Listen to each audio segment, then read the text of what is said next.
mga kaalpa, no, ngayon lang ako nakakita ng Honda Click na hybrid concept. So ito yung Circuit X Indo concept. Ano, napakaangas. So pwede siyang pang daily, pang long ride. So napakagwapo ng tindigan. Tsaka yung color combination niya, hindi masakit sa mata.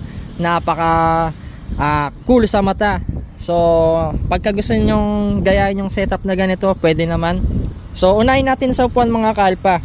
Ay, alika rito. Ito pala yung mayari, yung kapatid ko. So ito, interview natin siya. Tsaka kung ano-ano yung mga pinaglalagay niya rito. By the way, yung mga piyesa pala dito, pinagbibigay natin yung mga yan. Tapos tanong ko na lang kung magkano yung nakuha niya sa mga ibang parts. So ito, bale naka circuit concept siya na upuan. Ayan. So pero hinaluan mo ng parang style Indo, di ba? Ganito yung sa mga Indo, di ba? So saan mo naman nakuha yan? Itong upuan na to? Sa Baguio yan, tol. Kay RB Perez, shoutout sa RB Perez. So saan ba sa Baguio City? Malapit sa Quirino Hill. Quirino Hill. Magkano pagawa mo rito ay? Tol, 2-1. 2-1. Ano yun? Add swap o what? Hindi, bali yung upuan mo yung gagawin nila. Bali yung upuan mo yung gagawin nila, 2-1, no? So bali dito, liha type, tapos dito medyo madulas siya, no? Parang pang VIP yung mga ganito, di ba? Ayan, so napakaganda ng tindigan niya, no? Sakay ka nga, pakita nga natin. So sa Baguio kasi baba taas doon. So ang sabi niya sa akin, kaya siya nagpaganyan din para pag nagpepreno daw pababa, hindi dumados-dos. So hindi man siya nagkakakarerista. So yan yung purpose niya. So ang ganda nga naman, no? Kaysa mag camel seat ka, di ba? Tapos dito sa shock, magkano ang brand niya? RCB 2-3, tol, 2.3 yan. Pero pag sa Shopee nasa around 1.8, no? Ayan. So nakalimutan ko kung anong model na tong RCB. So comment down below kung anong model to. Bale, anong size nito to? Nasa 310? 310mm sa mga gusto mag-lowered. And then dito sa Bomb X na mags, magkano score mo? 6.5. 6.5 to. And then yung gulong niya rito is Splash, B-Splash. So stock size lang din yung kinuha niya. And then dito sa other side, stock na lang din. And then bumili na lang siya mga abubot to. Tapos di ba dati nakakuan ka sa laya na center stand tsaka side stand? Magkano ka mo doon? Nasira kasi yung dati yung sa laya ng center stand. 2.5 set na. Bali yung side stand lang ang napakinabangan mo, no?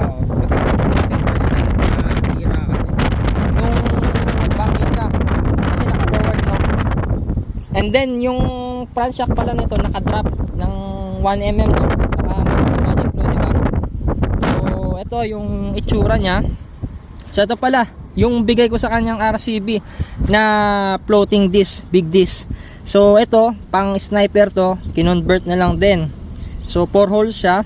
Bale ito yung size niya, 267mm. And then gumamit siya ng RCB din na 2-pot caliper.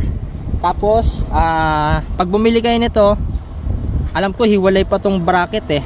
So maghahanap pa kayo nito. Kasi nung bumili ako nitong 267mm, walang kasamang ganito. So hiwalay pa yung presyo niya. So itong RCB ngayon, dati kasi ang kuha ko rito nasa around 2K lang. Pero ngayon nasa around 3.8 na yata itong 267mm. So napaka rare na niya.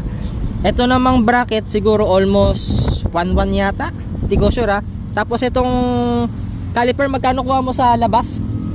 Sa 2.5 yan eh, pag sa labas. Ito sa 2.5 daw niya kuha. Nasa 2.5 daw. Pero nung sa atin, ang kuha ko lang nasa 1.7. Nakita ninyo yung difference. And then ito, gumamit din siya ng 1000mm na brake hose. So nasa around 1-2 pesos ito. Tapos naka GR5 bolts. And then B-Splash na tire. So ito, naka magic low, naka drop siya. Tapos dito sa headlight, stock lang. Nintay ko lang yung padala ni Ayoto. So by the way, ini-sponsoran pala tayo ni Ayoto. Yung kilay dito ko sana ilalagay, kaso sabi ko hintayin na lang natin yung buy LED para pag pinadala dito natin i-install. Bali pala dito sa harap, ang dating kulay nito kulay puti. Ang ginawa niya, nakipag-swap siya dun sa pinsan ko. So, ang ganda nga naman nung concept ng kulay niya, di ba? Puti and red. So, yung iba kasi pure red na dito.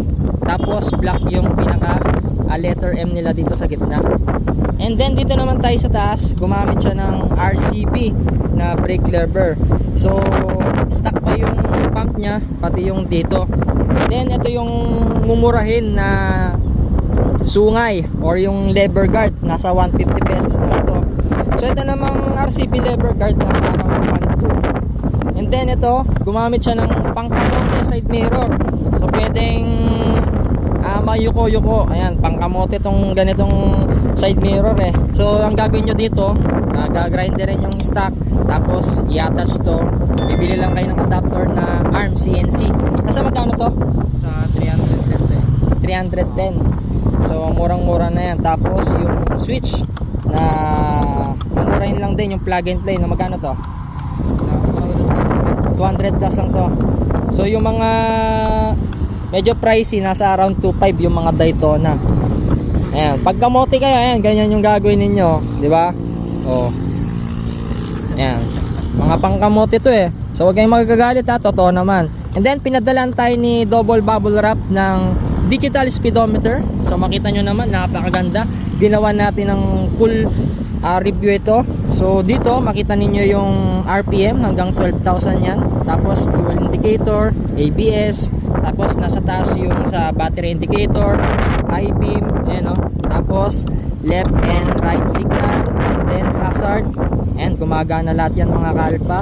Tapos dito sa side meron siyang coolant temperature. Yan yung napakaganda sa bagong digital panel ng JG speedometer na pinadala sa atin. Tapos dito mga kalpa, yung clock, tapos yung times 1000 RPM, trip A, tapos yung odo. So meron ding odo dyan, and then yung battery.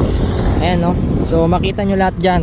And then ang kagandahan dito mga kalpa, napakaganda ng pipe niya. So hindi sponsored ng TRC ito ha. Ito yung mga pinag-iinitan nila ngayon na mga pipe no. So kahit pasado daw sa DB meter, kailangan pa ng certificate. Kundi ba naman mga kupal. So ito, napakaganda ng tunog ng TRC. So fan din ako ng TRC, so sponsor din natin sa kanya to. So ang bili ko dati dito nasa around 2,000 yata eh. So ayun, napakaganda. Hindi naman siya ganong maingay. Ewan ko ba bakit lagi nilang pinag-iinitan yung mga aftermarket pipe. Kasi to, yung OEM na tire hugger, so nasa around 500 lang ito. And then bumili na lang din siya ng smoke na cover para dito. And then yung mga ibang abubot, yung mga spinner. So ito BTR yung brand, pero meron tayong ARM na brand na ganito eh. Tapos yung sa taas ARM din. Then mga ibang brand na rito sa mga cover. Ayan, mga mumurahin lang to sa TikTok tsaka Shopee, meron yan. Tapos dito sa taillight, napakaganda mga kaalpa oh. So ito bigay ni Ayoto to. So sige nga, left and right signal turn. Ayun, napakaganda. Gumawa rin ako ng installation nito at saka full review. So try mo nga i-connect sa cellphone mo tol. Di mo dala yung cellphone mo. Pero ito, ginawan ko ng video to mga kalpa, napapalitan yung kulay nito. So bali RGB. So napakaganda niyan. Iwan ko na lang yung link ng video tutorial natin para dito. So pwede nyo i-stock yan pag nahuli kayo ng enforcer. So kung ako sa inyo, bago kayo bumiyahe, kung malayuan, balik nyo na lang sa stock kulay para di kayo mahuli. So pagka gusto niyo magpasikat sa mga tropa, pag ibin niyo, pwede niyo palitan ng mga pangbakla, pangbading na kulay. So yun. So halos wala nang na-upgrade dito. Stock yung engine, tapos yung sa pulley upgraded na. So hindi ko nasasabihin kung ano yun, kasi pare-pareho lang naman yun eh. Yun lang mga kalpa, pag gusto ninyong gayahin yung ganitong concept, pwede naman. Tsaka idadrop natin yung mga pinagbibiling pyesa dito sa pin comment at dyan sa description box. So yun lang yung quick review natin dito sa Honda Click 125 hybrid concept na Circuit X Indo. So goodbye. So wala ka na bang sa-shoutout boy?